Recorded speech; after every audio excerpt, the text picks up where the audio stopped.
Welcome back. I'm Marrisa Harris-Perry, and it has been nearly 5 years since Marissa Alexander was arrested after firing what she called a warning shot to stop who she said was an abusive, estranged husband who was threatening to end her life.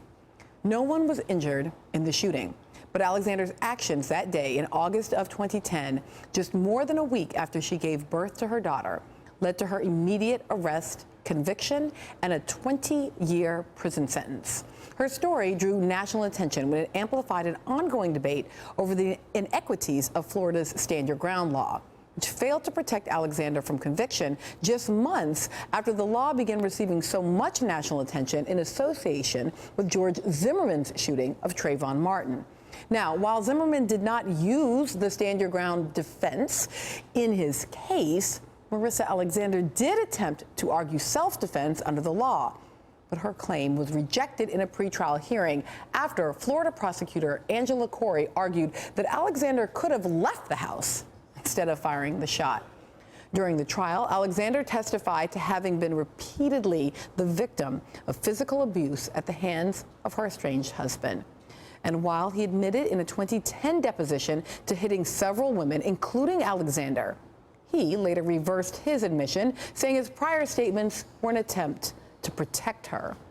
A jury took 12 minutes to convict her of 3 counts of assault with a deadly weapon. That conviction was overturned in 2013 when an appeals court ordered a retrial after discovering an error in the instructions to the jury. But the stakes only got higher for Alexander when the prosecution sought to convict her again on the same 3 charges, only this time seeking a 20-year sentence for each count to be served consecutively instead of concurrently, which would have put Marissa Alexander behind bars for 60 years, 3 times the original sentence.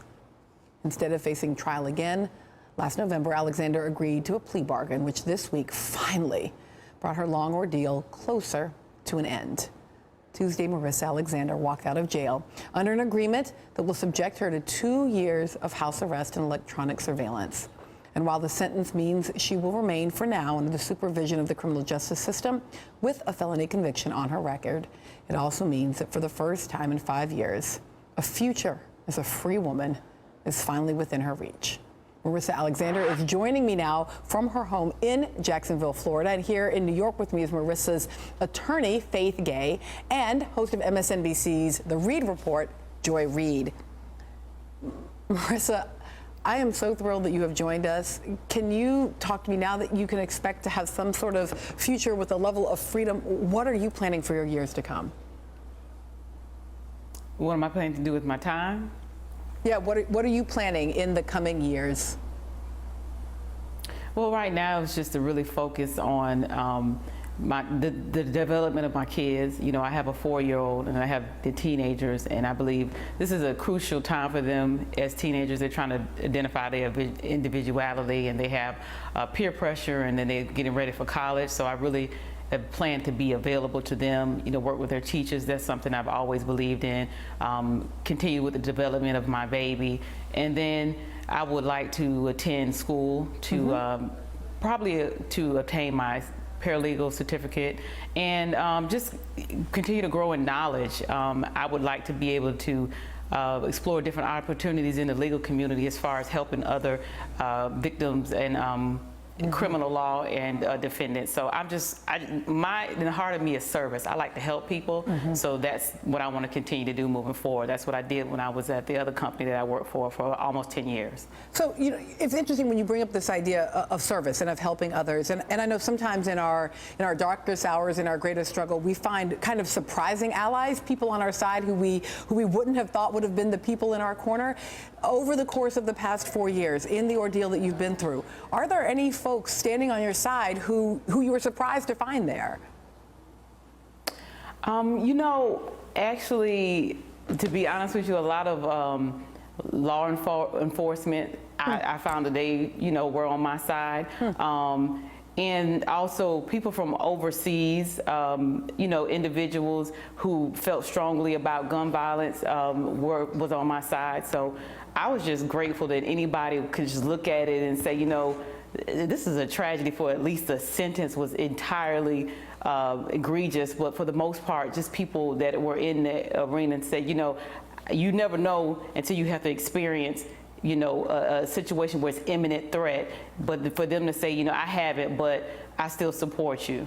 Hold on for me just 1 second. I want to come out and introduce you to Joy Reid. I'm not sure if you've had an opportunity to talk with Ms. Reid before. She has been one of the people on your side here at the network. Joy, I'm just wondering, I know you've been reporting on Marissa's case, if you want to engage a bit here. Yeah, no, and it's wonderful to talk to you, to meet you, Marissa. Your case, you know, when I was at thegrio.com, this was one of the cases that was the people that were the most passionate about. People were very passionate about you. And I'm wondering if you were surprised by or really fully aware of just how much passion people invested in you. You know, were you able to see that, and did it surprise you? Particularly around the issues of domestic violence. Right. You know, when you're incarcerated, you don't have a connection with the outside that you would normally have if you were at home. So I wasn't really aware of just how passionate or how big this particular case had gotten. I did hear from it, and then sometimes I could tell from the amount of mail that I would receive. So that gave me some type of perspective. But once I was able to get home and when I was out on bond, then I realized, you know, just how big it was. And it was very overwhelming in a really great way to see that people still say, you know, hey, it might not have happened to me, but I care about somebody else. And it just for that we're connected all on humanity's sake was there to just support me and encourage and say a prayer. So I was extremely grateful. That helped me through a lot of days. So, Faith, let me ask you about this, because, you know, we were in Nerdland, in Joy Reid's world. We're kind of, you know, we're doing just our producers and I'm so happy. But I need to ask you, is it over? Like, as a legal matter, is it finally over? Is Marissa Alexander home with her children, free to pursue her education, her service, her life? Well, she has 2 years of community control, and that means there are limited numbers of things she can do. She can take her kids to school, she can pursue education, she can go to church, she can do things that are necessary to do with the court's permission, but it is limited freedom for 2 more years, and she has to, of course, abide by the court's rules there. I need to ask you, Marissa, because on this question of domestic violence, part of what struck so many of us so closely is how young your daughter was. You know, I have a baby who is just a year old, but, you know, the vulnerability in those first days, in that first week, there is nothing like how you feel as like a mother tiger almost in those first days. What do people need to know and understand about fear, about domestic violence, about the way that being pregnant or having a new infant can make that worse? What do people need to know from your story, beyond the law, of the kind of human part of how you were reacting in that moment? Okay. Well, I can just tell you this without getting into the details of what happened that day. Fear is subjective.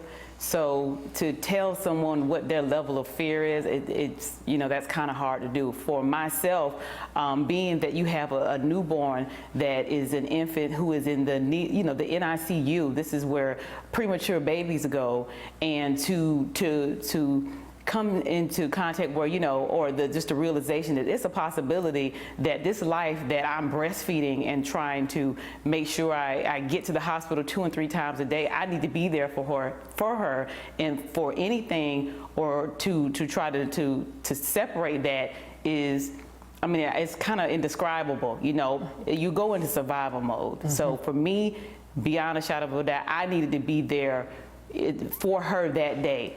And so that's kind of where the train of thought goes as a mother. Yep, I understand that. I feel that in my fingertips when you say it.